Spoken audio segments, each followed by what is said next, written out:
Hello everyone, today we try to make a little introduction to the history of courage, and more specifically the one developed during chivalric times, during the feudal age, and therefore something that already by this definition is very difficult to identify precisely. From some time last year we make this series about the roots of medieval chivalry, and obviously focusing mainly on Europe, but this is something that goes far beyond that. It has to do with a bit with the tribal background of many populations, and naturally the equestrian culture worldwide. And we narrow the focus, if anything, because I know more about this period than and places than others. But the whole thing here is very flexible, and today I would like to observe mainly one side of the story. That is essentially what is courage in the way we have thought of it in Western civilization. This is once again not even kind of dwelling in the topic in depth or at length, but it's just observing actually a negative aspect of this. That is, we have somewhat falsified, as it always happens, culturally speaking, everywhere, feelings in a way or another, right? From a political and social point of view, we have definitely built the concept of chivalry, the concept of feudalism, and this ethos that was attached to it. Not that it didn't exist, right? But we have great difficulties in defining what its attachment with reality actually was, right? We suffer pretty heavily of a sort of of different. It's not a propaganda. It's simply a different vision and interpretation, a cultural construction that different people from those who actually fought on horseback and were part of the military class proper in the West thought of courage as such, and of many other things, right? Many other feelings properly, and this is not, in fact, trying to understand better our feelings about this. We already do it in other videos, considering especially the Von Kriege series that is pretty spot on from that point of view. But actually, for broadening the understanding that what we still stick to in terms of chivalric code may not have been completely, of course, what the reality of the time naturally was, right? And this can sound banal, because it's obvious that every moral code is somewhat ideal, right? And but we can still draw a lot of information about that world and how it worked if we realize this as a cultural construct rather than seeing the reality. We have addressed this topic very often when we were talking, for example, about how knights actually fought, right? And how we have highly, at least even at the same time, they were highly idealizing especially actually in ecclesiastical literature, and not only, right, also the official political one in many ways, what warfare really was. And of course it becomes difficult when you observe the sources and you try to realize where these were being fabricated, where they were from. What could be the real understanding of what happened on the battlefield, and also what, in fact, did actually happen on the battlefield? Because even many tactics that we have deemed traditionally as chivalric, that were still used, and we know it, that it was the case extensively at that time, maybe, but the average knight might have not been perceived as unchivalric or unloyal, right? This is a very complex topic, because there has always been a dichotomy. It's obvious that the same knight shared part of these idealistic, or at least was aware of them, and tried to even, and there was a sort of moral responsibility objectively coming from the rest of society, so that we can't detach even ecclesiastical historiography from the reality of the time by saying, this is just invented because the guy lived within, the monastic walls. Sometimes actually there was a spot-on understanding even of certain military particulars, right? But simply we cannot fully know what the deal was, and we should get used, I believe, to the idea of going beyond the screen, that we can understand in its artificiality, and that we can appreciate, for which we can appreciate even more itself and what was beyond, for what we can understand, right? And there have been many scholars that have addressed the history of feelings, if you want, of sentiments. For example, Denis de Rougemont has stated that even love, right, that at least the one that we intend as such today, is a creation of the courtly age, right? And it's objectively correct, right? Aside, now I don't want to enter into biological evolutionaristic reasons, and also, how our societies evolved to fix certain problems that affected our behavior, that are artificial by themselves, like what is physiological and how much can we influence from a just from a mental point of view, not just from a rational point of view. A lot, right? It turns out the human mind is pretty damn flexible, and it can achieve a lot of things that itself doesn't even realize it can, right? But that right condition produces such changes. And we have stressed many times how the Middle Ages have been neglected, and generally speaking, they are still, right, misunderstood and even negatively judged in our own Western culture.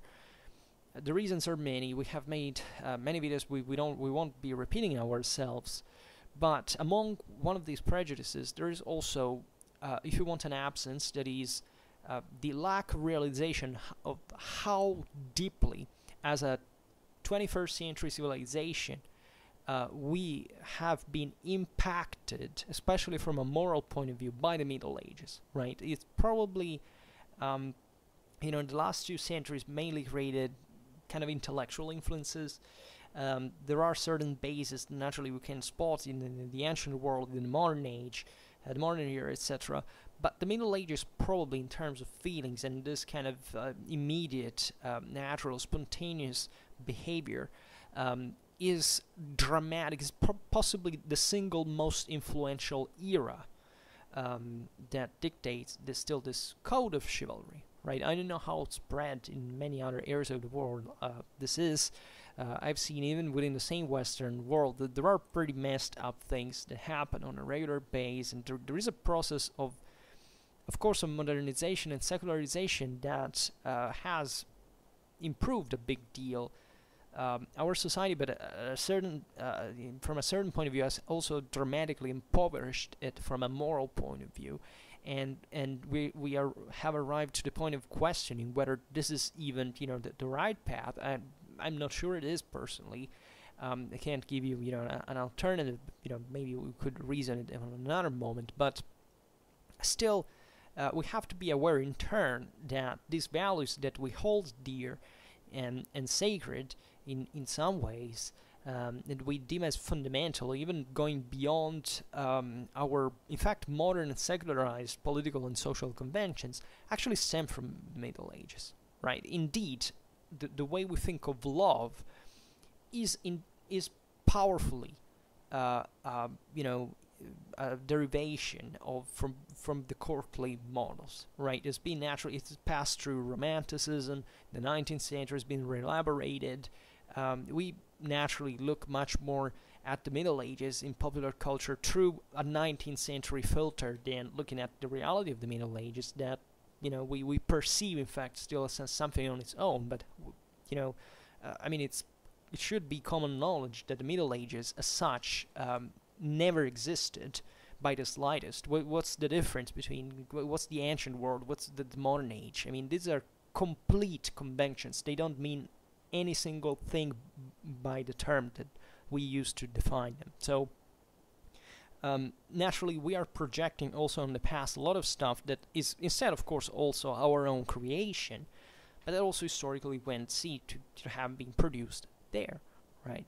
And according to Georges Duby, also courage, as a matter of fact, It is, right, and courage so much, in fact, that we use, well, English naturally has been importantly influenced by French exactly in that feudal age, and naturally the term of courage, right? Think about how it's spread. It exists even as a word borrowed from French in others. Think about in German courage, or in Italian they had this transliteration on its own. So that has also a specific etymological root, that is the one of heart from the Latin corde cordis, but not even in other Romance languages, for example. And that there's been the creation during the Middle Ages of the courage as such, right? The Latins didn't talk about this, right? This is, in fact, a Western Frankish invention, naturally France in this case being the cradle of all what we conceive as properly feudal and chivalric, and the apex of it by all standards, by all means, that even surpassed the Middle Ages by far. It took the French Revolution to basically got rid of certain of those roots that, however, didn't disappear, as we've seen, also because they were pretty damn resilient for a number of reasons now we can't expand on. And we should ask, even from a channel that is fundamentally military oriented, why also courage was created as such, and what does this really mean, and what meant for the people who started using the term at the time, right?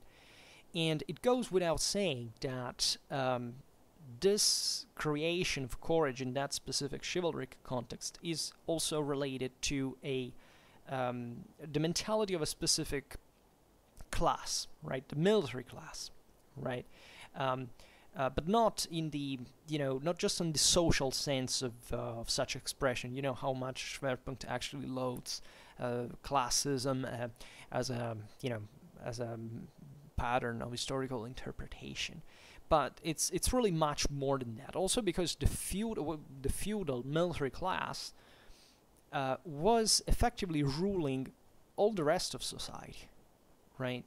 These were the guys at the top that were continuously, basically, putting in motion all the rest, right? Here also the myth, in fact the classist myth, is that the elite at the top was evil and oppressive, and of course they oppressed, of course they there was not a state of law, they didn't live with our safety standards, but what the knight embodied was not a parasite over the others. It was a protector. It was someone who reinvested its capital within the rest of society. It was an individual without which that society could have not existed as such, right? And it was produced in that form.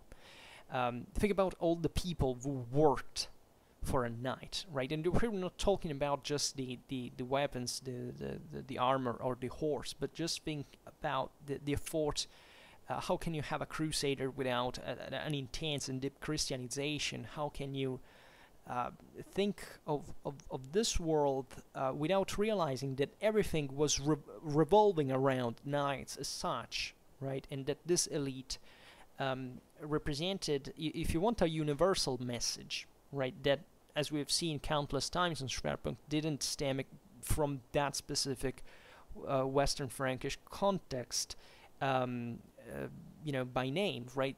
These were all words and ideas and thoughts that fundamentally had already been expressed in classical antiquity in one and another. But naturally, the one we give to of courage is the one attributed to the military class in this ideal functional tripartition of the human stock in three ordines, right? So the clergy that had to pray, the warriors that had to they were entrusted with the defense of the in arms of society, and the producers of goods, from whom was expected the work, as we have seen before, that was apt to sustain themselves, but also the others, the oratores and the bellatores, right? And also, as we were saying here, the idea of courage was necessary also for the sake of collective security that had been rendered necessary as a primary element since the time of the migration era, as much as under the feudal age, right? So naturally, a brutal and violent society. It was very far from being an harmonic. There are many people who still believe, I don't know, for ideological reasons, that this was a perfect system, an enchanted time where everybody was really, these people really believed in those values and were so deeply moral, and the whole system was this was a pretty messed up world, right? Even if you had to just to psychoanalyze a medieval knight, you would learn things that you wish you had not learned, actually.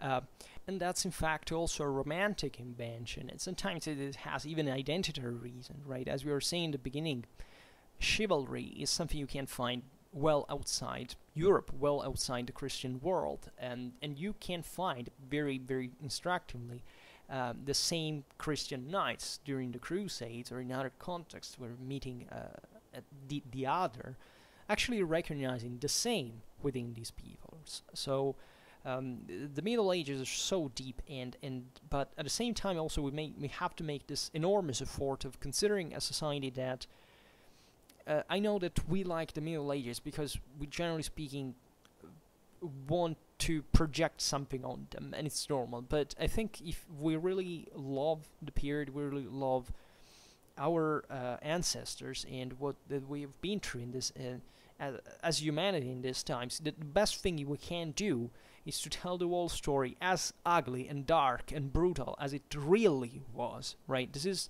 not to say at all that the Middle Ages were a darker or brighter era than as many people feel the need to do in a kind of dichotomic system of reference, but simply acknowledge that, guess what, humans are always humans, and therefore they do different things when they're contextualized in a different situation, but it's an eternal stream that can be framed within a universal human and common and shared human experience in this regard. And we know how bad humanity can be as much as how good it can be, and well, this existed both in those times.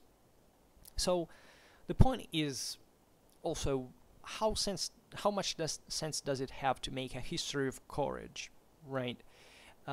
Because there are many collective feelings that have been somewhat that we have trying to explain historiographically.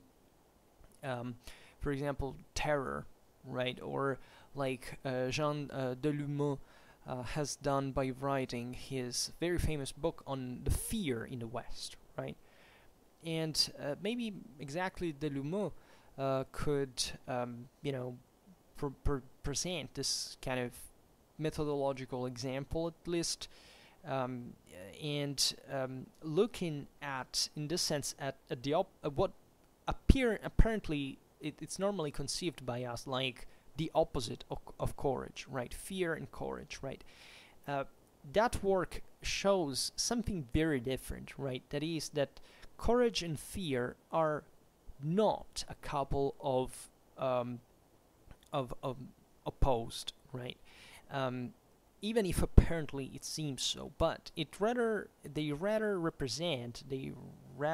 are fundamentally two mental attitudes, right?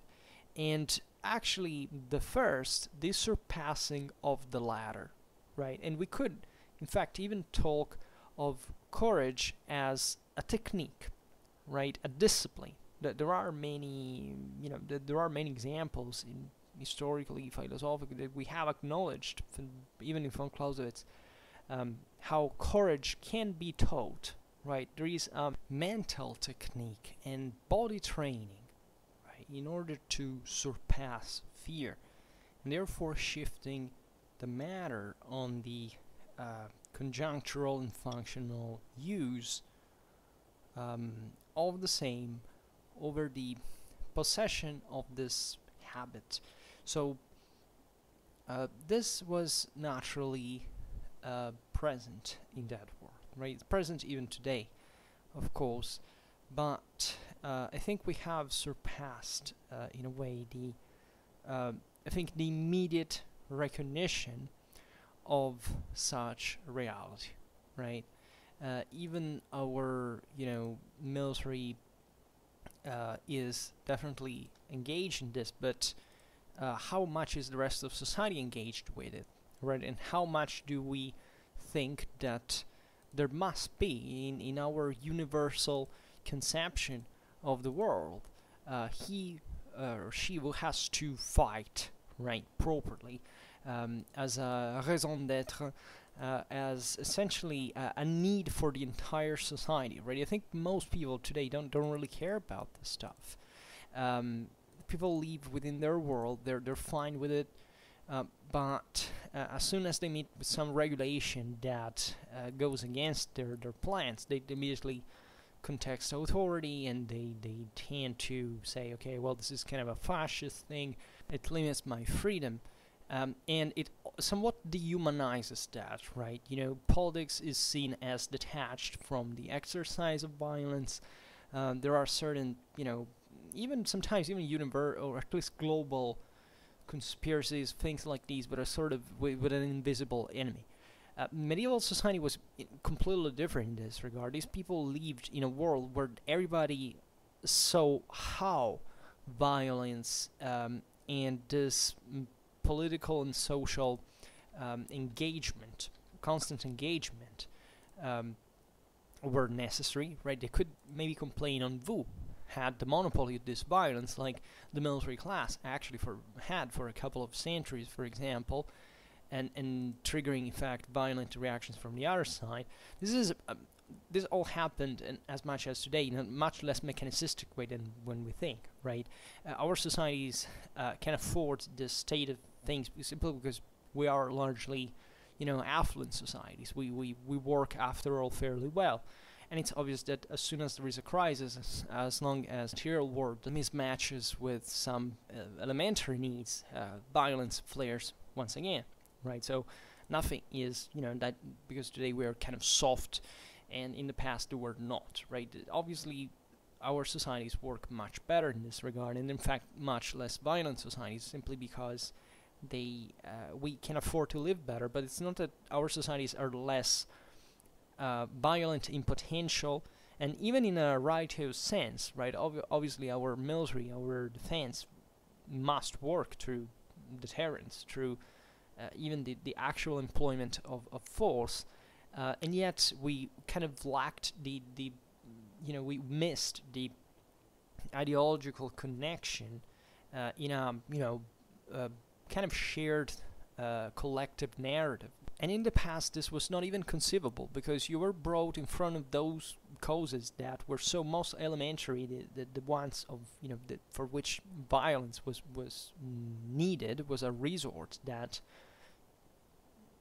there was not even a debate regarding to this. There was actually an intense debate on how naturally this violence had to be delivered but per se, in a Christian society that, generally speaking, refused violence as a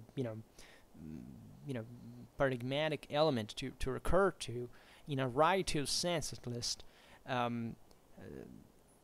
The realization that the reality, however, mismatched the moral ideal, was much clearer than today, in proportion, I think. This is at least my opinion, but we could go on. Yet this brings in front of a very specific question. Where's the difference between, in this context, between being courageous and having courage, right? This is a deep question, because there is, and exactly in here, probably the greatest distance from those times. There are some authors that dealt with, I don't know if you've ever read Erich Fromm, for example. He wrote a lot of interesting stuff, and being or having, right? That's the question, and at the time, probably also the difference was not so. The question was not so anecdotal, right? It's not that in the past, like, everybody knew what they had to do without any question, without any doubt, right? Actually, as we've seen, also from a moral point of view, there was a very intense dialectic, there were lots of knights that, after having spent their lives as knights, that means, being, constantly showered in blood on a regular base, they said, okay, well, you know what, I will give this up. I want to become a monk. They retired in a monastery in order to repent for their sins. But we can understand at that point it's not just a Christian thing in that regard. It's a deep psychological human, realization. We can't be in the shoes of those people and what they felt, and that's the limit, naturally, of a history of feelings. But I believe in general that at the time there were certain living conditions that obliged you, at least, to fulfill that role, whichever it was, right? If you were a woman, you had to do a certain thing. If you were a monk, you had to do a certain thing. If you were a knight, you had to do a certain thing. And that was it. And there was not much room for a different option because society was functionally working in that way, right? Not to say that there weren't dysfunctions, but it was exactly these dysfunctions that obliged you to remain within those specific roles, because that's exactly what society needed, and there was a very strong collective need for this. That was maybe, it was rationalized, but not at the point of realizing that perhaps there was a different option. This is possibly true, and even in here, where's the beginning of this, right? When this did become really to be a thing, because really from prehistory, this was the state of matters, right? There was not much of an option of who you would become. You could make it, you could make a difference, but still within certain specific channels that were collectively regulated. So to make a history of courage is also questioning, what is courage? This is a huge deal. In a cultural sense, right? We could explain this scientifically, but here we're exactly trying to raise awareness about how this was constructed as such. Why we talk about courage, for example, and not of wut or of magnanimitas or fortitudo, for example. There are subtle differences that can tell us a lot, actually, about the societies that formulated these concepts. So, for what concerns philosophical literature that had inherited the ancient Roman morals, also in which the teachings of Plato and Aristotle had been mediated, if anything, by the eclectic Cicero and by the Stoics also in Rome, and the notion of courage, in fact, doesn't seem to be there as such, right?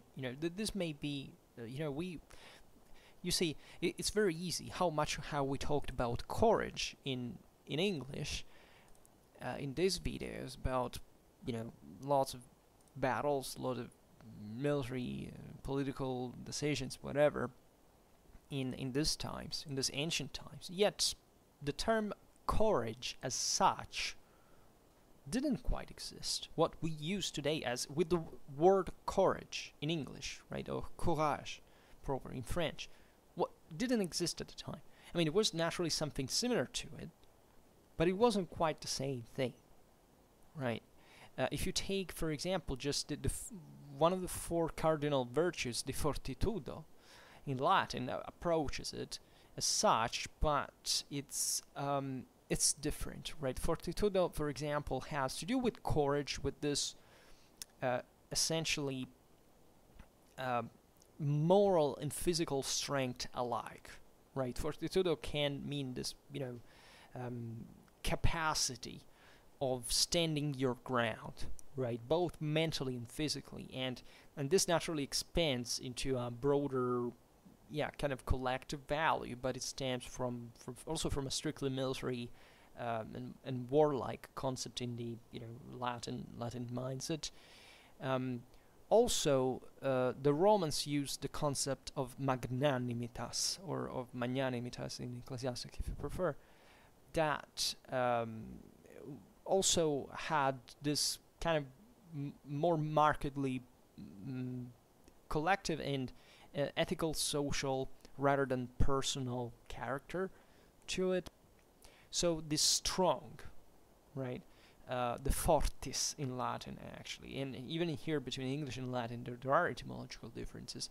The magnanimos, this is instead a word that English borrowed from Latin straight away, are such for the Roman mindset in a group relation, right? Or at least this is particularly emphasized in Latin culture. It's not that other people didn't have this. Not even the term courage is lacking this in a way, but it has a different exception. It has to do with a different community, and if you take this as never think that these words can be fully translated, right, and that you can apply the same concept in its correct historical meaning to another one, because it doesn't quite work, right?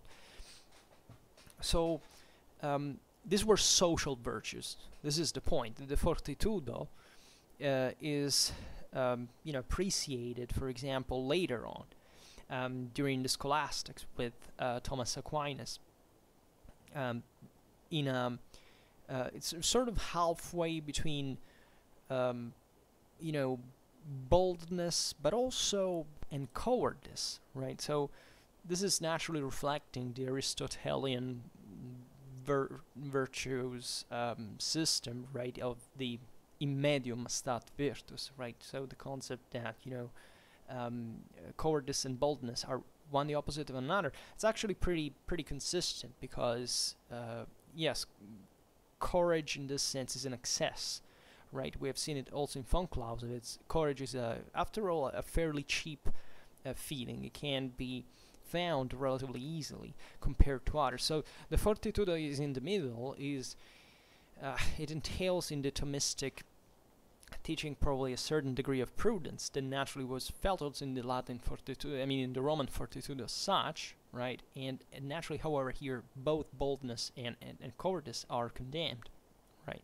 And that this was the moral system of the 13th century European universalism. So this was really in the century of apex of feudalism in itself, for example.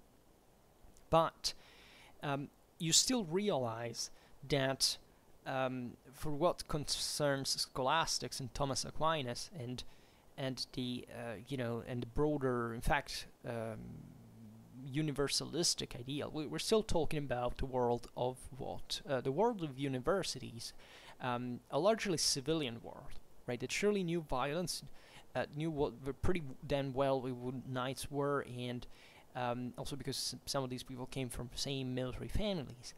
But at the same time, probably the knight, right, the average knight of the time, but who didn't, especially during the 13th century, didn't have to be not even a noble in that regard, but just some random guy that had gone for that job and did it for money, for a salary, and just the job, the craft of arms that it is, that we can't really scope quite clearly, right? Also because courage is, in this sense, is the courage of war, right? Is the warlike courage, right? And the philosophical and theological meditation of that century, for example, doesn't quite catch it, right? Doesn't quite revel in the aspects of a reality that that was not just the one you could see on the battlefield as such, but also many other levels in the even just at an emotional or behavioral level. What was present was spread among the population, right? Universalism, scholastics is trying to build an ideal system, right? So that's not quite it's mediated. It doesn't immediately reveals us what at the time courage was really thought like, right? And and naturally this is where you start to realize that there were certain sentiments that are, first of all, transtemporal, right, that have not to do with that specific age, ancestral feelings if you want.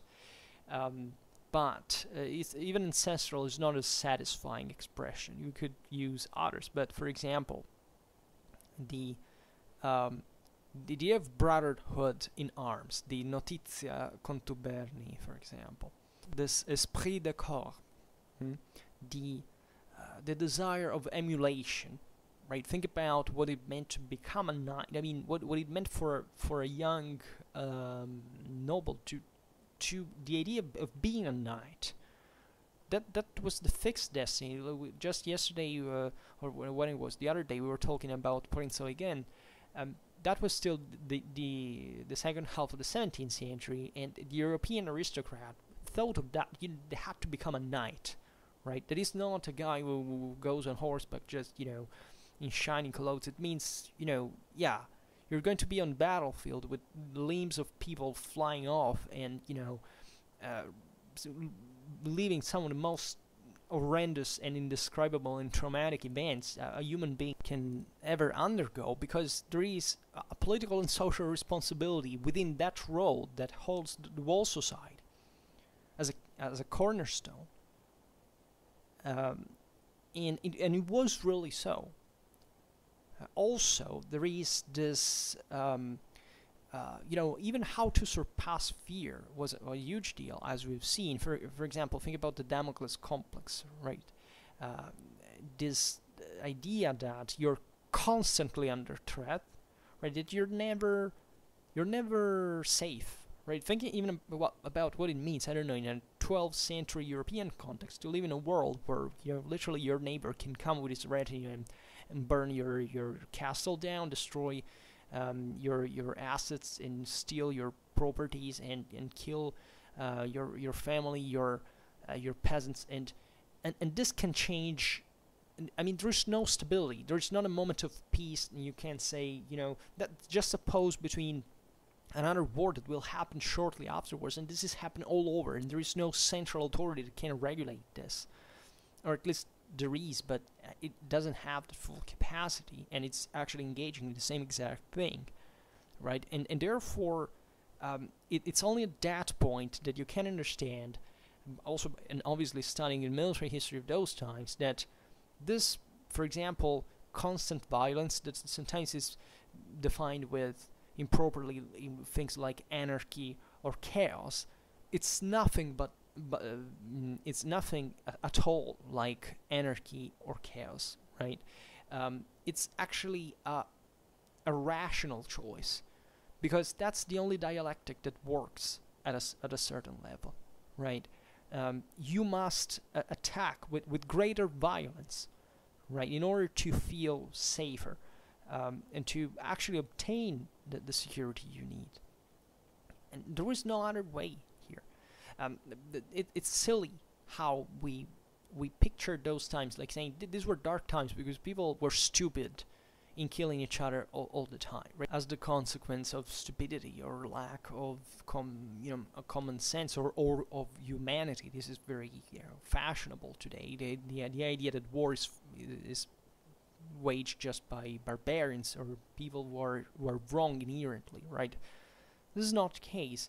I'm sorry for Gregory of Tours that writes some of the most beautiful pieces of early medieval literature, but you can't address the Merovingian world and its violence and its instability also, just by saying these people were simply too stupid to understand they could negotiate and reach a peaceful conclusion, because the logic of those political and social entities didn't allow it as such, right? This is not to say that it couldn't be practically done, but the question was, who would have given you the guarantee that that thing would have played to your favor, right?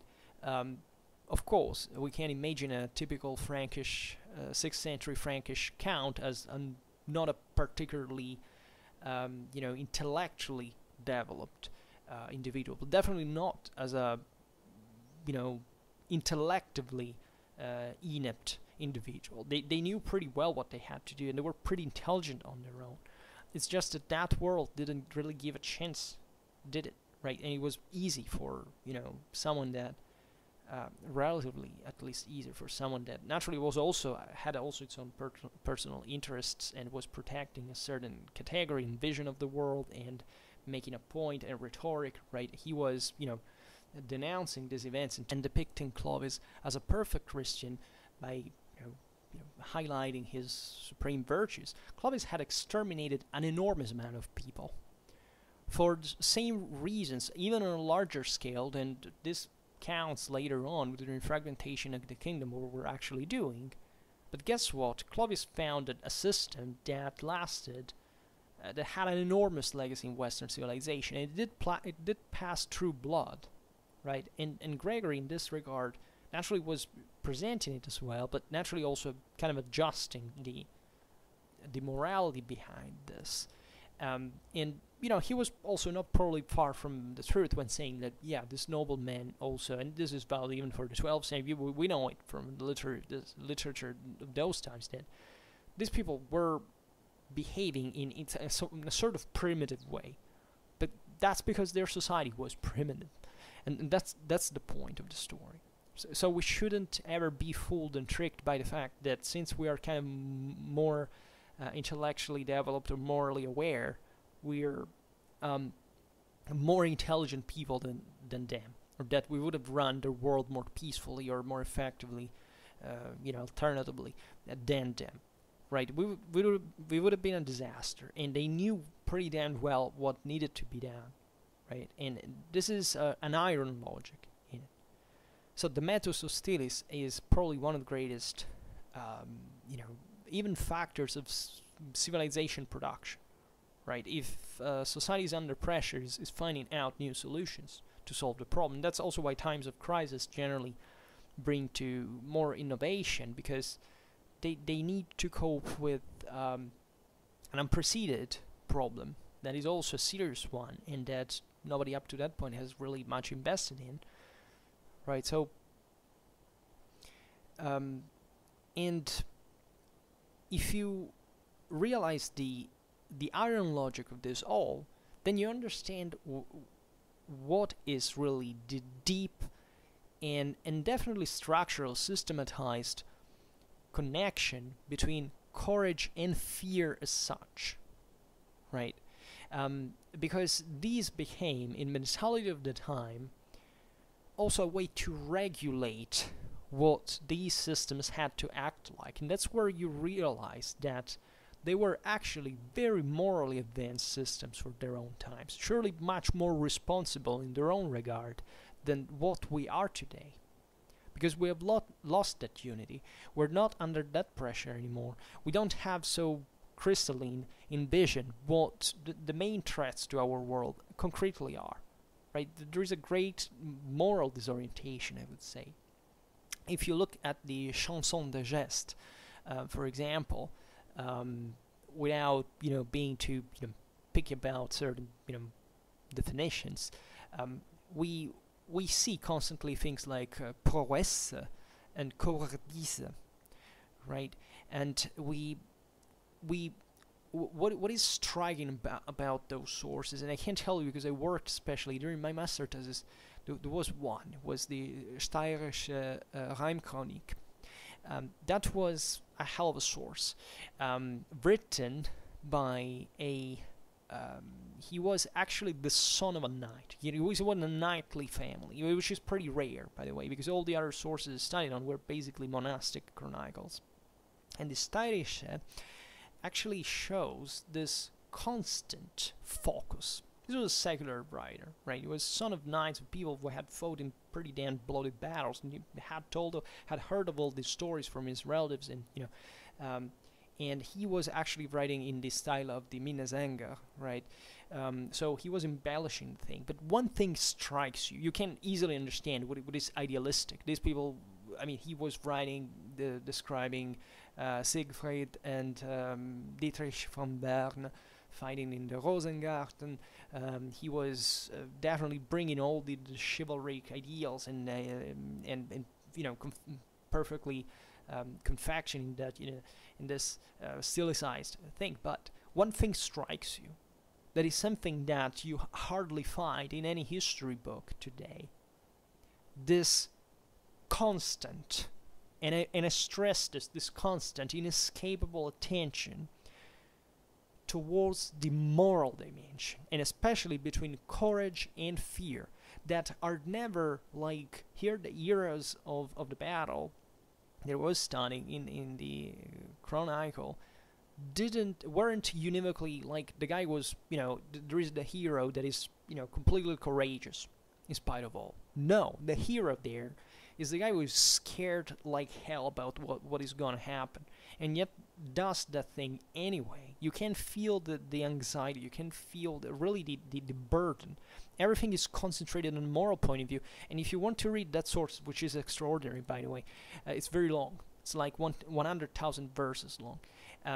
And to find maybe a technical detail about an armor, how the formation was, yeah, there is something, but it's all very blurred.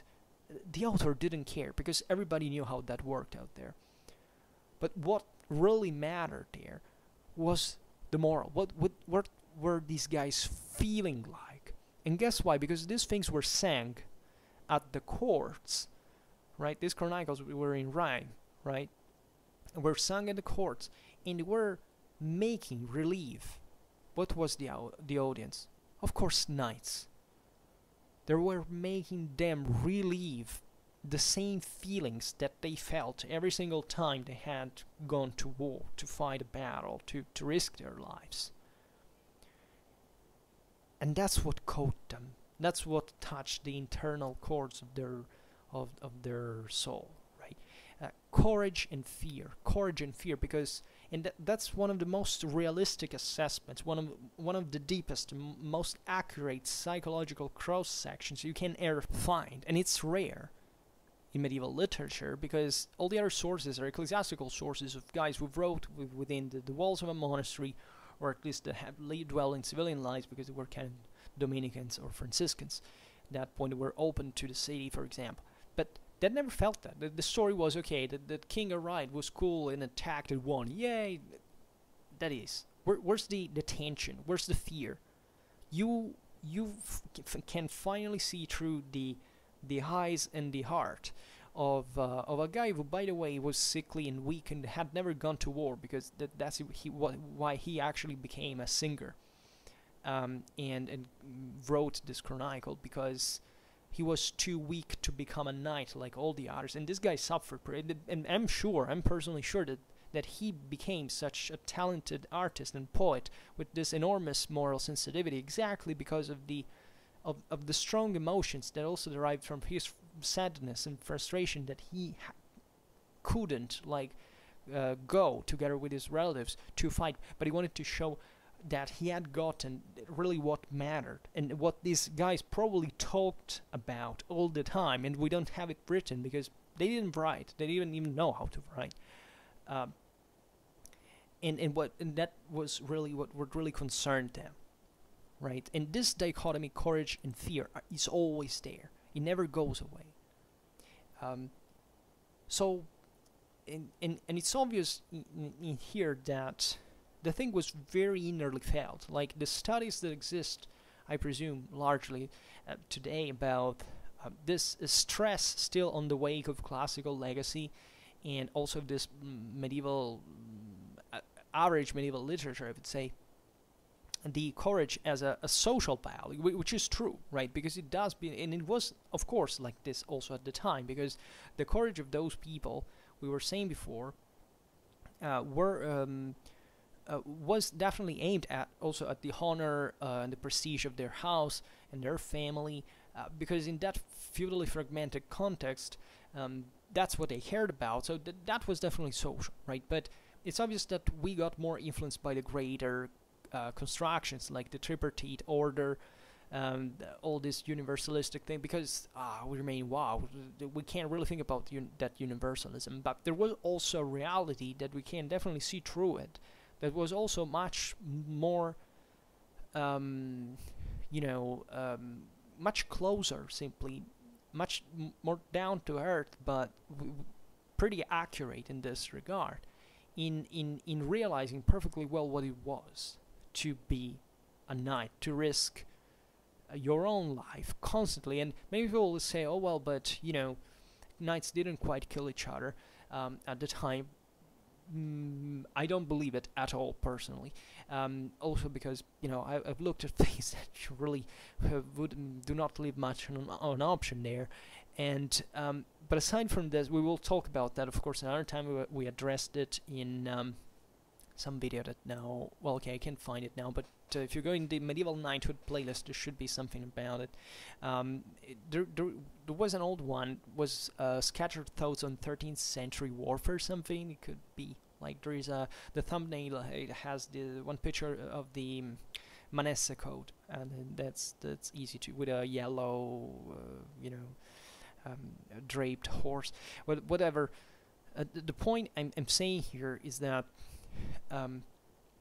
however, there are some universal constants in the military life, right? For example, this esprit de corps and or affection towards the comrades in arms. You would say that the chivalric Middle Ages makes this constant effort to exorcise the ancient beast-like furor, for example, of the ancient you know, beast warriors of the tribal past, and the force and boldness of which actually stemmed from an initiatic background of magical sacral type, right, that transformed them, at least behaviorally, into real animals, right? So this is, you know, the core value of tribalism. Normally we think about this as just a Germanic world, like with the Ulfednar or the Berserker, etc. But this is, if you look at every single tribal society in the entire history of humanity, I mean, this animal warrior has always been there in the same identical way. I mean, this has literally nothing to do with culture. It has to do with the reality of human nature, that in a tribal state of, not of hunter-gatherers, but at least semi-nomadic peoples, needs these figures in order to do a lot of things, because it's not just to fight. It's, for example, also to pacify the world. Think about the difference between the Zip and the Comitatus, right? Why there were these kind of beast-like men living in the woods and, you know, being ferocious, fanatic, because, you know, society needed to keep away the most hot-headed young men that could rape, kill, destroy, and channeling that into a kind of, you know, expansive force towards the outside, right? Which is also what acted in parallel to the actual more political and military rationale of the Zippe, of the, you know, of the community of freemen, you know, the people that also had settled down, of course, and become farmers and that, of course, like there is a difference in this regard between the various types of warriors, right? And yet there were shared values also on this ground, right? Because this the so-called Wut, for example, that also builds some certain, you know, words like in modern German, wütend, like angry, right? We say angry, you know. Today I googled wütend to look at on Google Images the first picture that appeared, and in my mind I had, you know, yeah, like a warrior covered, you know, with wolf skin, kind of tearing apart an enemy. The first thing that popped out were children crying because they wanted, I don't know, a game or a toy, right? And this guy is wütend, right? He's angry, right? And I think how much we have tamed and secularized even in, our own language in that regard. It's fascinating. But that's exactly the differential that I'm talking about in here, in what we have lost, what we have forgotten in this field, and how much we misunderstand and misjudge in the process the violence of those times, indulging actually in the violence that we commit today, which is, don't think that it's less in absolute terms. You see, well, this is also another ground, but it's debatable anyway. But of course, that is exactly the problem, is that presenting the moral challenge is also something we are not so open very much anymore, because we don't have to risk the life of our community on a regular basis. Those people had, right? And the point, though, is that from the ancient world to the Middle Ages, there had been a transformation in this regard, because indeed the medieval civilization, at least, I mean, it was fundamentally, to me, at the same levels of the ancient one, at its apex, right? So, but it's obvious that, I don't know, take Germany, just that we are in here, or Scandinavia. Well, of course, there was much more civilization during the Middle Ages there than in the ancient world. There is no doubt about this. So naturally, especially from these Germanic languages, you can study better that kind of evolution, also for other linguistical, literary, philological reasons. No, we don't explain. That also with Christianization, etc., tended to to emarginate, to stand to confine that. In fact, what in the past had been considered divine, but anyway terrible, still already at that point, force, right? The Christians thought that it was demoniac in itself, demoniac, and that instead at the time, in the tribal past, these dramatically primitive societies where you didn't have much of an option, but a famine stroke to go out there to steal other tribes' food, because otherwise you would starve to death, right? There was the wood had actually a sociological role, right? It was tied to this precise ritual complexes that what were they really? They entrusted the certainty of invulnerability, insensitivity to pain, right? The complete disinhibition towards what in modern terms we would call it instinctive survival, right? And you would say, why? Well, why? Because going out there, if you're starving to death, just to know that you will have to fight in a desperate situation where the odds are pretty unfavorable, are basically condemning not just yourself, but likely, but also your entire family to an atrocious death, right? If you're lucky. And the thing here is, either you do this, or there is no other way out anyway, so you will die anyway. So it's obvious that at this point, if you're not convinced to go there just to kick ass and to get what you want, right, and to achieve success, you're probably increasing the chances of your failure. So you couldn't afford.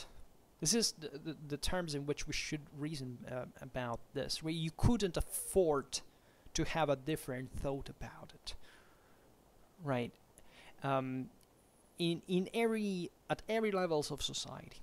So also people who talk about this tribes back in the past as, a world where everybody was freer than today, everything was better, there was not the terrible Christianity, everything was so pure, women were so free. Yes, do you know what happened to women who escaped to their traditional social role?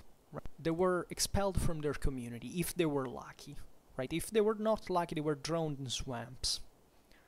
That's your female freedom in tribal Germanic society, right? And I find actually utterly disgusting how there is an entire chunk of our popular culture today that actually believes in complete and absolute ignorance in every kind of Germanic juridical studies, that these worlds were worlds in which people were actually free, right? Less regulation doesn't mean more freedom. It means that people just do that point, right? Because there is no other way out. So the point is that if you don't learn how to surpass fear through all this practice that passes through spirit of corps, so expectation, also the fact that when you enter in these war bands, like you were not owner of your life anymore. The life belonged to the tutelar deity of the band, and more, you know, concretely to your chieftain, right, to your war band leader. So you're pressed by all these people, because if you get out of the ranks, you get annihilated, right? There was even a kind of a ritual thing to say, okay, in order to make you, to brainwash you at the point to make you realize that you as an individual didn't exist anymore. You know, they killed every once in a while, some of them, right? This whole thing survived in part, even in the Middle Ages. Like all this, how do you think knights actually were you know, educated? They were thrown into these you know, bands of thugs as young children. They were abused, they were raped, they were beaten, they were basically annihilated from an individualistic point of view. They had to remain ferociously faithful to honor, to the thing that, you know, if you commit yourself to something, you have to stick to that to the death, right? The world we start seeing from the 12th century, 13th century is of course softer. It's of course like more civilized. People were wealthier. Society was more complex. There were you know, easier forms to control this without passing systematically as a population through these things. But still, also the central power kind of increased, and it was capable of even exercising in terms of devastations, for example, on a much larger scale, inane violence, right, in terms of, you know, proportions that were unknown before, also in terms of quantitatively speaking, right? But that was one thing. The other thing was also drugging yourself, making you believe that also the religion is at the center of this whole thing. There is no tribal reality without a religious reality. Religion in the so-called pagan world is not an accident with things you have to cope just freely. There were sometimes very dedicated, fanatic commitments to a specific deity in order to get what you wanted and needed. This whole thing was collective stuff in the sense that around these sanctuaries and around these deities gravitated the whole society, and therefore if you did something against the deity, you were wiped out, because that meant to do something against society and rising even above, you know, also this tribal, fairly egalitarian world was naturally changing. But the idea was that, you know, woe to the chieftain would dare to hire to up to a certain level, because everybody wanted to remain freer on their own, which didn't mean to have a peaceful, constructive life. It simply meant also to get away with lots of, you know, of crimes that happen all the freaking time. And the justice systems of this thing were judicial duels, so you can imagine what kind of justice could be delivered in such a society. So even to identify in this world, you know, an image of democracy and purity, aside from the fact that the oligarchies have always ruled, even in the most, you know, in the least stratified tribal context. And this was done through violence, by the way. But other practices, of course, assuming drugs and sending these people to, I mean, drugs, even in, of course, in a not exclusively in for a military sense, also because drugs are not really the best in combat, actually. And we found out, even in, you know, look at the Vietnam War, actually a very few people during the Vietnam War were drugged during action, because the units forbade them to do so, because they knew that a drugged person in combat was you know, was a flying bomb, right? He was a, you know, could kill him. Everybody drugged themselves back in the, you know, behind the front lines. But in action, that's a wholly different thing. But the point is that drugs were used in a way that that would enhance the spirit, collective spirit. It would make them feel that, they had these visions, this contact with the deity, right? There was this cult of death. Of course, necrophagous animals were all over the place. Look at Odin, the crow, the wolf, right? All animals that eat corpses after the battles, and that's where they were thought that they were basically the manifestation of that specific deity of war. That, in fact, the deity of war is not the Herculean one, right? It's not Thor. It's Odin proper, because it's this constant awareness that between you and the afterlife there is just one step, and that reflects pretty damn accurately what this world actually was, right? So if you look at the Celtic or Germanic warriors that fought, for example, without defensive weapons or even naked, right? First of all, they did it because they were poor and they didn't have enough metal, right? And yes, the fact that, the Celts especially were so advanced in metallurgy doesn't tell you anything about the quantity of metals they had. If anything, it's the contrary. They had quite advanced metallurgy, just like the peoples of the steppes had, but also because they didn't have much else, and they invested maybe in it for the elite and the very few people that could wear such. The rest had to deal with the fact that you had to go again to fight against people like, Roman legionnaires covered in iron, throwing you pila and all the possible imagined projectiles, while you're advancing without even having an armor proper, right? And fighting naked is also not even a big deal. Sometimes it's even better, considering that clothes can even stick into your wounds, and that time if you wound got infected, you were gone, and most of the times, and the idea is also, of course, this this cult of the body, in a way, that was naturally very different from the one we have now, but it definitely had to do, and it was all one with a particular training that included mostly prowess, right? A good warrior doesn't look like a bodybuilder. It looks like, of course, very somewhat beefy, but the point there is that just the youngers are the ones who have to be stronger than ever, right?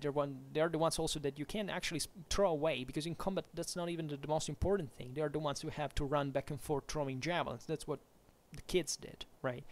The mature warrior is a guy that calibrates pretty damn wisely his own energies and stays there to meet combat as for the shorter time as possible, also because but hopefully in a resolutive fashion, because also fighting is extenuating, right? And you don't fight melee with the same troops that you skirmish. Guess why? Because they exhaust themselves, and also they usually don't have much of protection. And that's all functional to that same society, right? And this is all the thing you can see at, the Battle of Telamon, 225 BC, or the Berserker of the Norse sagas. They all participated, in fact, to this culture and to this system, but you can find it literally in every single tribal context that has ever existed. Naturally, we are talking about these kind of Central and Northern European world, because those were the areas that during medieval times were, civilized and let's say adopted, sometimes with even at least in the people who were educated for that task, a very quick passage from those models and the reality, right, of civilization and literacy and the Christian moral system and so on. Because actually, yes, these beliefs remained in folklore for centuries and centuries and centuries. People kept believing in their old gods. Even I wouldn't be surprised if at the beginning of the modern age, there were still pagans in Germany. Is it strange? No, there is nothing strange. It's normal to see the coexistence of Christianity with paganism.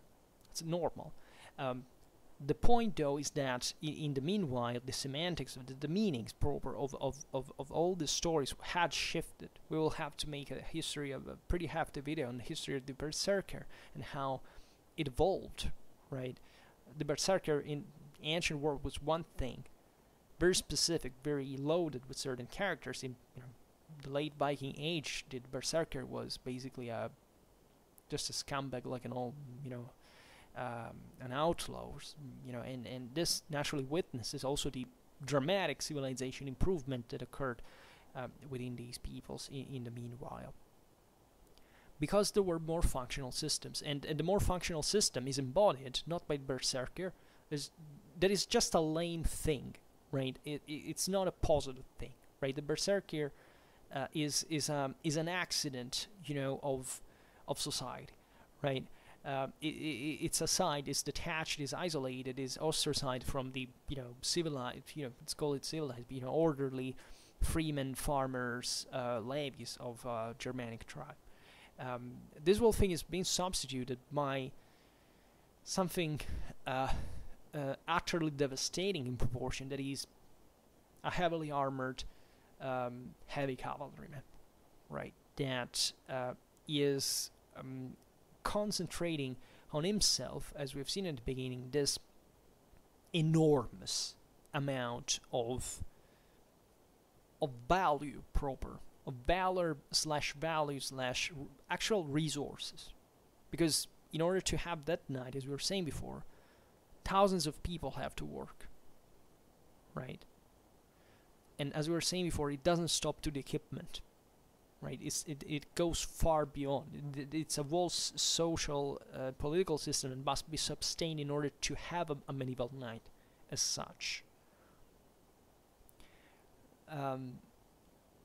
So we can spot a process of necessary surpassing of the Wut, right? Of this kind of insane, literally insane, fanatic warrior that has no other mean to throw himself naked against the enemy's spears, to make something about it. Because civilization grows, right? It's not a loss. These were not heroes in the sense as we think about it. These were not symbols of a greater individual awareness. These were the symbols of a society that was so poor and so primitive that couldn't afford any better means than that, and that in fact regularly lost in front of actually civilized people. That the average soldier, which came from familiar context, that had completely, almost at least completely abandoned anything resembling remotely even this behaviors, right? There was always this should actually be realized that throughout all the ancient world, even in places like Greece or Rome, there was a warlike mentality that always stood actually at the very base even of the religious and political and institutional models. Right, there is no thing like the Roman Empire if you take away religion. I mean, the concept of imperium exists only and exclusively because of religion. You take away that, there's no empire concept. This is valid for all empires, historically speaking, in the ancient world. It's purely and exclusively a religious thing. Never think that the Roman Empire was a rational, secularized state. It was one of the most religious and superstitious entities ever, like it was normal at the time in any other place. By the way, look at China, look at Persia. But that was a civilization. So think about how strong that legacy. We're talking about millennia of that tribal military religions that couldn't be washed by, I don't know, just a bunch of elite Romans going studying, philosophy in Athens and coming back to Italy. The populations lived very thoroughly into this, and that's also another chunk of our awareness about that we miss about those times. That were largely intended in this regard, right? But if we go, for example, within, naturally Christianity also changed, contributed to change a big deal in bringing a message that, in fact, is much more constructive in many ways, because it poses a deep moral problem to how you see a reality, which in the ancient world didn't quite exist as such, right? There was no separation, for example, between the, let's say, the ideal and the real. right? There were deep, and of course, there were deep philosophical systems that attempted this, but they were somewhat living in an immanent realization that the world happened to be like that, and that you could function within it like that. So, acting within a magic force that surrounded the universe. Christianity, paradoxically, contrarily to what many people think, actually, but also like Judaism, by the way, flattens this reality.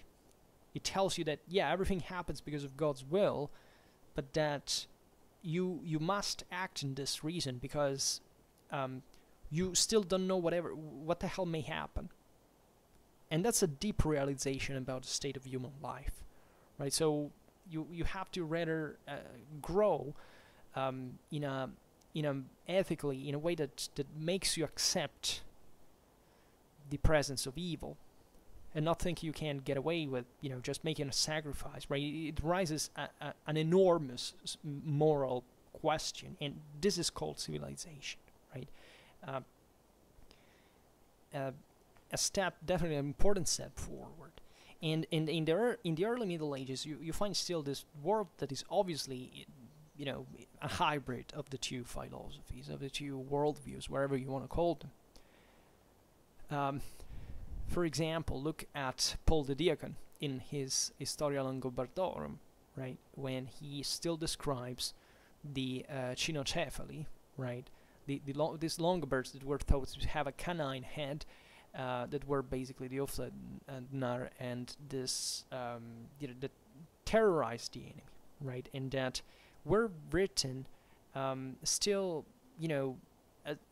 in that work as defenders of their own people. I mean, Paul the Deacon, obviously, as the name reveals, was a Christian, a full Christian, but at the time, yet he felt to be a Longobard, and he felt still equally pride about what he himself, by Christian education, called like fairy tales, but that still he deemed to to write and to be worth remembering, right? Because they were somewhat still expressing the values and the certain moral paradigms of the Longobards of the 8th century, right?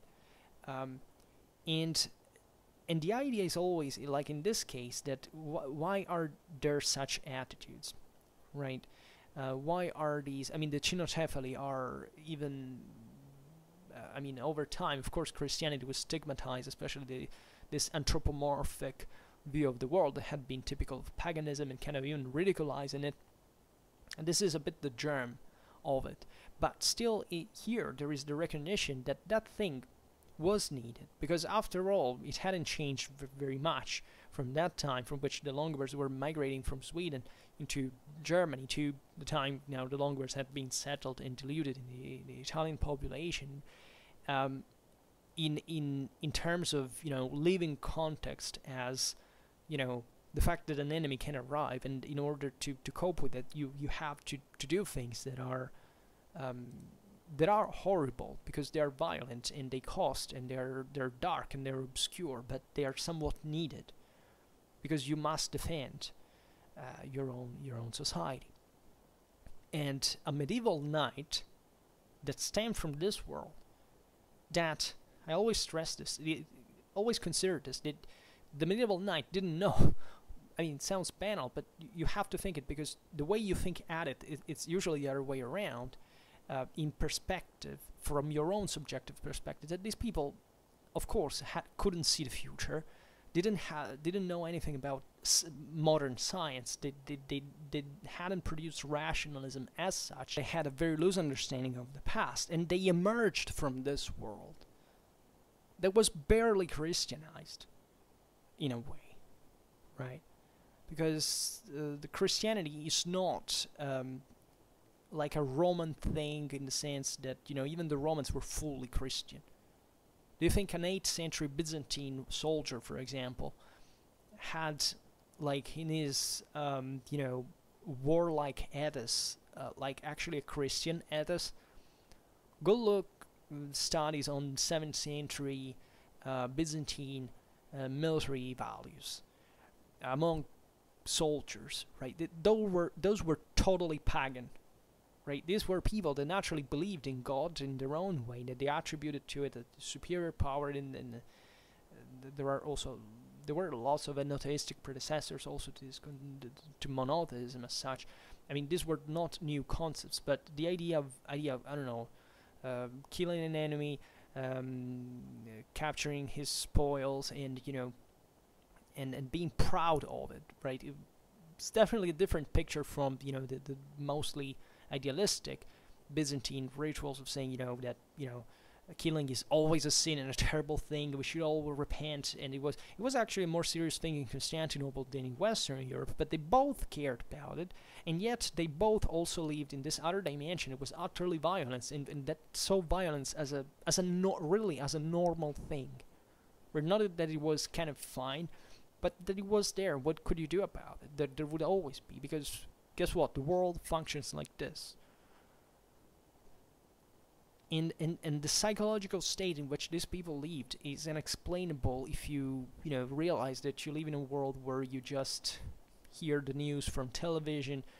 You don't participate to what you hear much. You largely live in a Pacific reality. Even riots, things like this, up to this point are actually ridiculous, right? Even if they pose a threat with killing and sacking and things like that, it has nothing to do with what living in 11th century Europe could be about. And we don't spot exactly that next. For example, we think there is a state that can enforce order, for example. At that time, where's the state?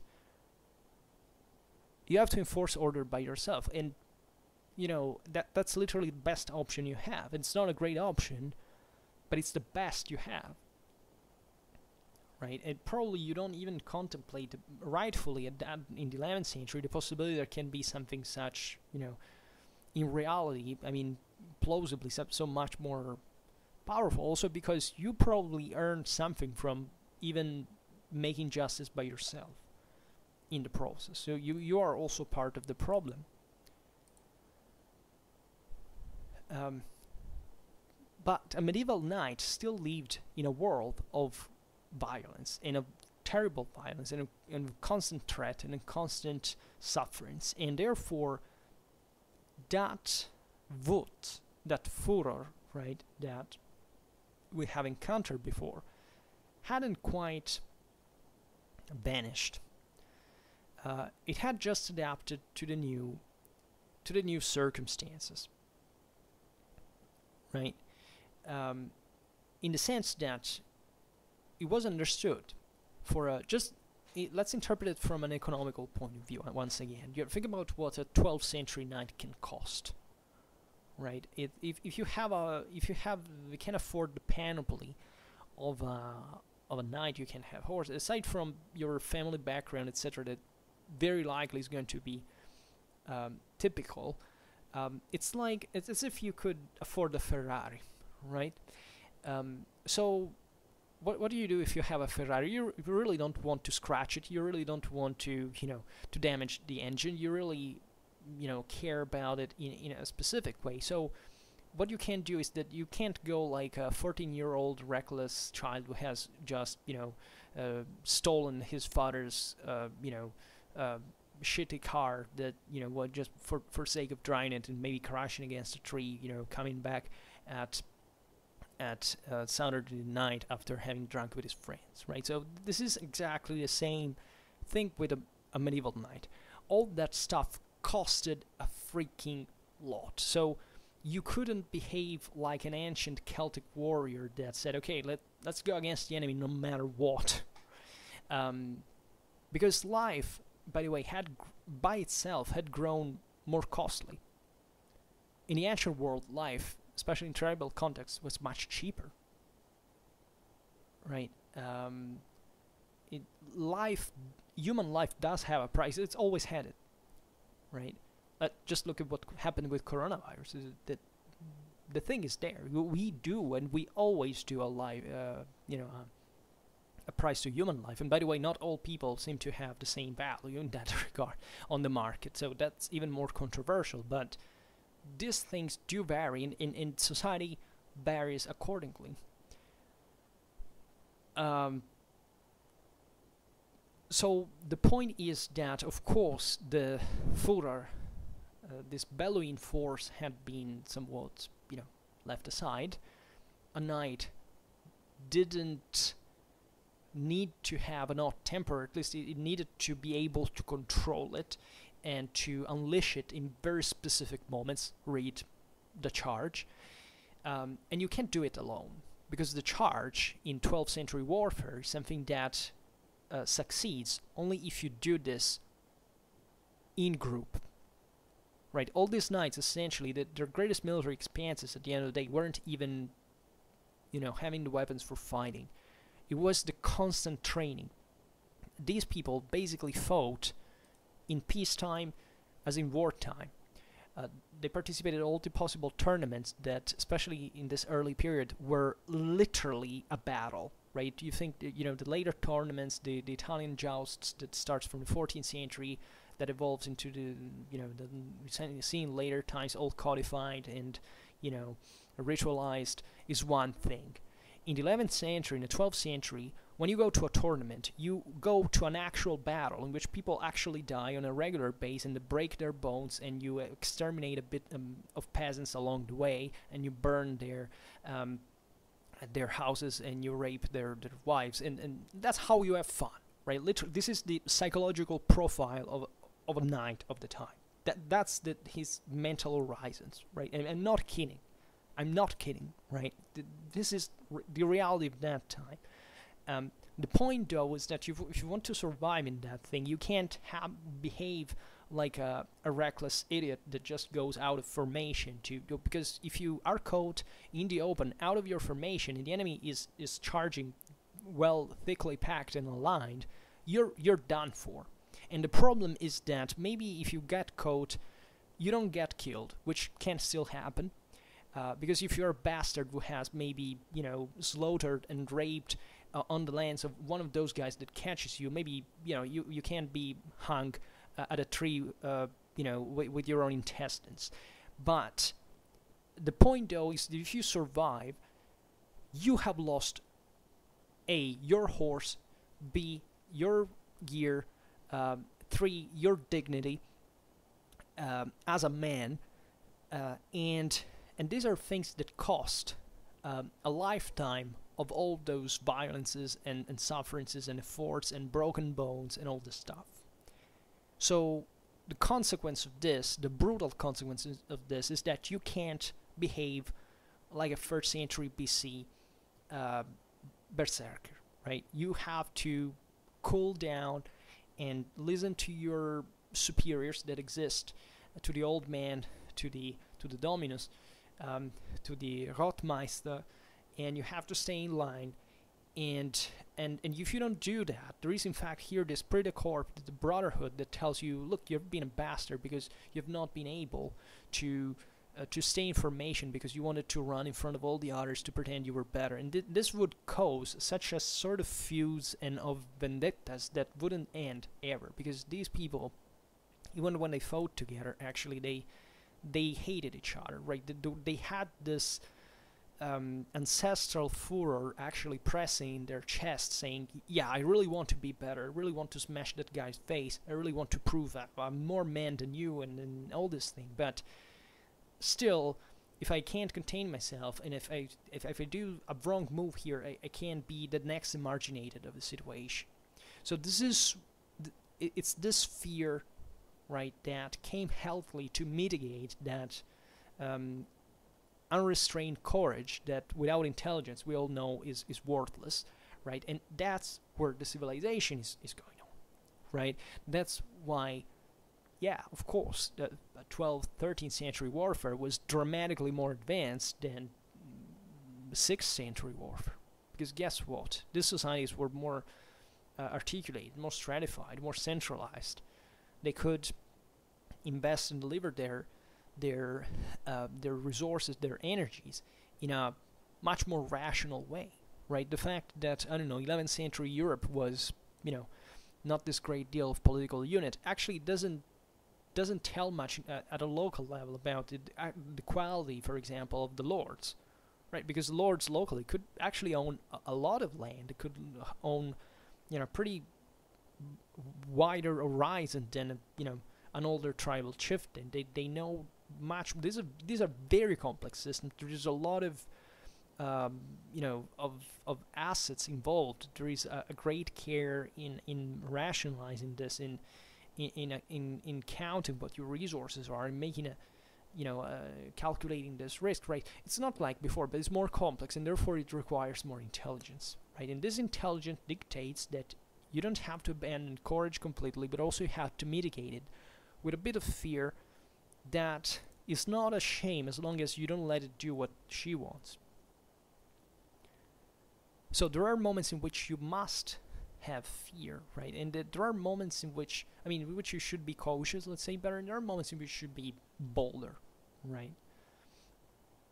It's very interesting, for example, to see in the millenary Roman tradition how there are certain words in Latin and proverbs, by the way, that mean actually everything and the opposite of everything, right? There are, Roman proverbs that praise prudence, others distress, boldness, right? And this is the product naturally of also this different stages of this stratification, and eventually of this knowledge and wisdoms that are passed down generation after generation, and eventually epitomized and becoming part of a baggage that sometimes we can't distinguish clearly, but that we can read through in this regard. In fact, boldness in this context starts to be condemned, right? You see the artificiality of intelligence and of rationality and of civilization that is entering in the much more instinctive and tribal world, right? You can't be too bold here. Why? Well, this needs an extra thought. It needs to to go beyond, right, and to see what may happen wrong. For example, Oliver in the Chanson de Roland actually stigmatizes the Roland's decision not to blow the horn in order to call in the ballet, in Roncesvalles, the army of Charlemagne in defense of the paladins that were besieged by the the rearguard was surrounded by the Saracens. Read actually the Basques. It's stupid. Olivier doesn't quite like that. Roland should have called Charlemagne because that may have actually saved them. That's an enormous deal, right? And instead, the true warlike mindset still regarded, the idea of I have to come out of here alone. Like I've been entrusted the command of the rearguard of Charlemagne's army. I have to be able to defeat these guys because I want to prove that I'm better than everyone, that I'm really worthy, right? And this was still a way, by the way, at the time in the late 8th century. Why not? Also social promotion. Of course, the court of Charlemagne, it was definitely, a more evolved thing than the court of Clovis. Bravery was praised in a way, that it was a very, can say openly meritocratic, but there were lots of no ones that emerged to very important prestigious places that would become even the nobility of Europe eventually, because Charlemagne, spotted their courage and elected them, made them counts, gave them beneficia and so on, right? But the example of the Chanson de Roland, and therefore also the centrality of Roland in here, was the hero of the whole thing here. It even gives the name to the chanson. It's Roland, it's not Olivier, right? So that you can still see the struggle here that is going on. And still, at the Battle of Hastings of 1066, in front of the Norman ranks, you find the jester Taillefer singing the sublime model of courage of Roland, right? So William the Conqueror and his Norman, as well as Flemish or Brittonic knights, regarded the example of Roland before such an enormous deal like what was being decided at Hastings, that was the model to follow, right? Courage, therefore, right? That is still seen in this regard, obviously, as a communitary value, right? This is changed, right? It's still courage in part, but it's also something else. It's transforming from Furor into something else. It's actually already transformed by this time. It's courage, right? Like a Norman of the time would have called it. It was starting to be, and it was starting to be as a more complex idea, right? A more secularized idea of also of a series of techniques that were aimed at procuring it, at preserving and growing it, right? And not in a single fighter, not in a single knight. This is the important thing, but in a rank of fighters of a specific side. So it's a world that, and this is, I think, in a nutshell, what we are doing still at the time, that when we read of these things, we get moved. Like, if we hear the word courage, we immediately start feeling like something, right? You can't really tell what it is, right? You can't really measure it, you can't really write it down, you can explain it in some way, but the way it feels, that's immediate, right? And we feel it so strongly today, but at that time it was ever stronger than that. It was overwhelming. It was an existential model that permeated these people's entire lives, right? It was a matter of pride and honor and rage and competition, and there were lots of complicated elements that were interplaying with that, right? And the most complicated were the ones that were rationalizing it, because they were making you feel. I know you feel individualistically driven. You feel instinct. You feel this immediate blushing. You feel like adrenaline and so on. But just mind that you are in a context in which you cannot afford to do whatever you want, right? So the thing was starting taking a different form, and that's what that's how on that day a new kingdom, a feudal kingdom, by the way, was founded. That was, in fact, much more centralized and modern, thanks to this rationale, thanks to this intelligence that won over the warriorhood strictly meant, right? And it established something that was to outlive that same courage, and even those same people.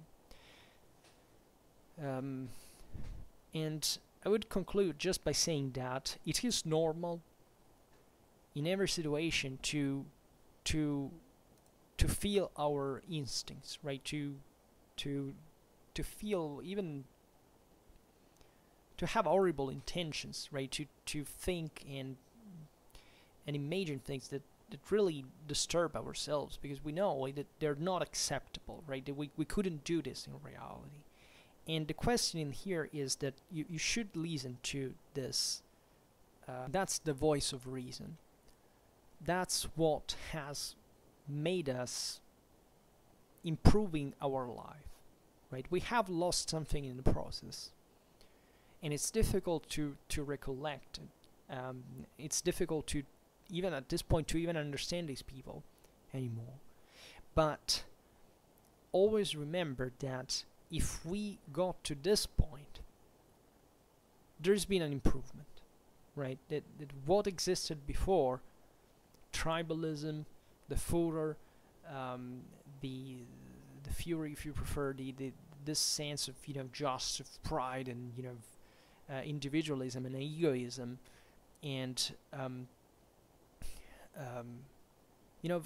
of a warlike attitude towards the world, it has been crushed, right? We as a civilization stepped over the corpses of those who still reasoned like that, right? And this hasn't happened just in Europe on the battlefield,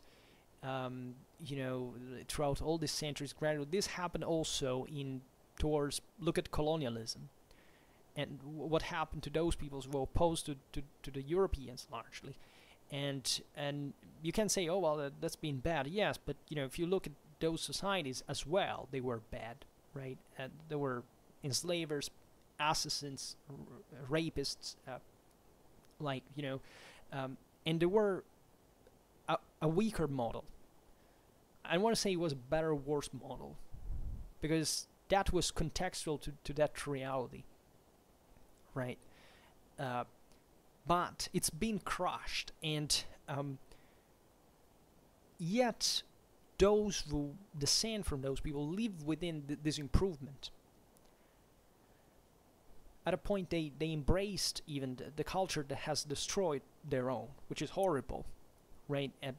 And that leaves with a lot of scars and sufferings and controversies, because, as we were saying at the beginning, humans can be as good as they can be bad, right?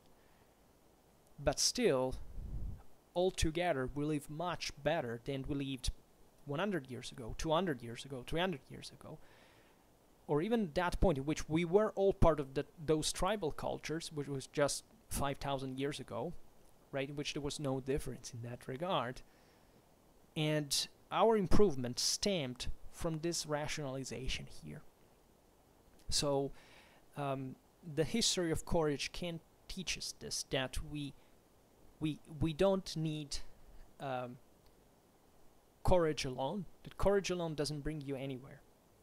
Because if anything, you smash the face into something, you have to rationalize that, and you have to understand that it's easy to be violent as an immediate response. It's easy to be angry as an easy response. It's easy to not to accept, to be if you want stubborn and refusing to. But if you really want to improve yourself, you have to learn how to discipline yourself. Always. And you have to accept at some point that you are wrong most of the times, and you can improve yourself though. And that he who doesn't do this is destined to remain under, or worse, to disappear, right? And I like always to spot this, to conclude on with an anecdote that is that if you look at the Hellenic mythology and you see all the times that Athena and Ares fought, according to you, how many times did Ares win? 0. That is the berserker. That is the warrior, right? Athena is reason. Athena is the citizen soldier. Athena is democratic values. Well, tribalism gets always defeated. Alright, so for today, I think we stop it here, and I just hope that you enjoyed this video. If you did, please share it, otherwise leave a like, or subscribe to my channel if you're interested in my upcoming contents. And for now, I thank you heartily for listening to me. I wish you a nice time, and see you next time.